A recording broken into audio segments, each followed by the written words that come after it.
काय नेमकं आर्ग्युमेंट झालं? बाहेर चालले होते फिरायला, त्यांचं म्हणणं आहे त्यांना आतमध्ये गोवलं गेलं असं तुमचं म्हणणं होतं, काय झालं? हे प्रशांत पवार सांगतील, ते त्यांना रिप्रेझेंट करतात.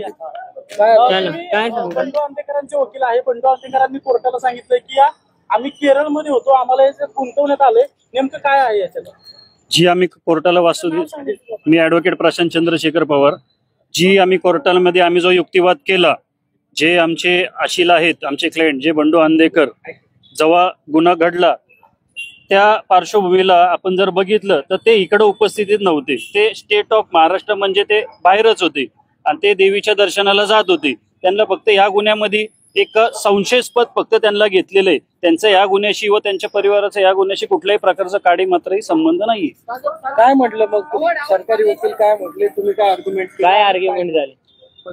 आम्ही कोर्टाकडे असा युक्तिवाद केला की सदर या गुन्ह्यामध्ये आम्हाला खोटं गवण्यात आलेलं आहे. कारण जो प्रकार मागच्या वर्षी वनराज आंदेकर 1 सप्टेंबर रोजी ज्याचा खून झाला, ज्याचा अपघात झाला, त्या खुनामध्ये